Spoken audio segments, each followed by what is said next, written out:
భోగి, సంక్రాంతి, కనుమ అని 3 పండగలు వస్తాయి.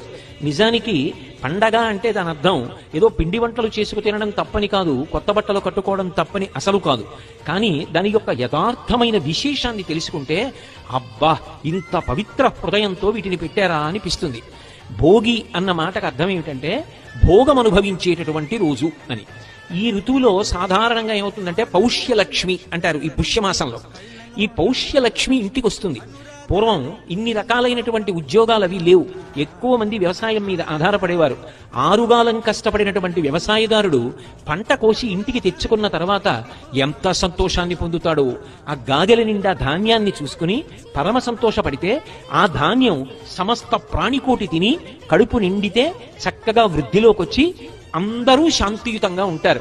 ఆకలి కేకలు ఉన్న చోట మీరు ఏ ధర్మ ప్రవచనం చెప్పినా ఎవడూ వినడు. ఆకలి కేకలు ఉన్న చోట శాంతి పాటించమంటే సాధ్యం కాదు. శాంతికి మొదటి కారణం ఏది అంటే అందరి కడుపు నిండాలి. అందరి కడుపు నింపగలిగినది ఎవరు అంటే అన్నపూర్ణ. ఆ అమ్మవారు కడుపు నింపాలి. భూమి కొలత మారదు. కానీ ఎన్ని కోట్ల మంది పెరుగుతున్నా ఇంతమందికి అన్నం ఎవరు పెట్టాలి అంటే ఆ తల్లి పెట్టాలి. ఆ తల్లి అనుగ్రహం కలిగిన నాడు అందరూ కడుపు నిండుగా సంతోషంగా ఉంటారు. పౌష్యలక్ష్మిగా తల్లి రైతు ఇంటికి వస్తుంది. రైతు సంతోషంగా ఉంటాడు. అమ్మయ్యా, ఈ ఏడాది పంటలు బాగా పండాయి, మన అందరం సంతోషంగా కడుపు నిండా అన్నం తింటాం అని ప్రజలందరూ సంతోషంగా ఉంటారు.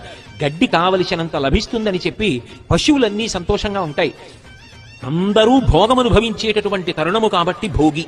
బాహ్యంలో ఇంత కష్టపడిన రైతు విశ్రాంతి తీసుకునేటటువంటి సమయం. అమ్మయ్య, పంట ఇంటికి వచ్చిందని పరమ సంతోషంతో విశ్రాంతి తీసుకుని మానసికమైన ఆనందాన్ని పొందడానికి వెడతాడు.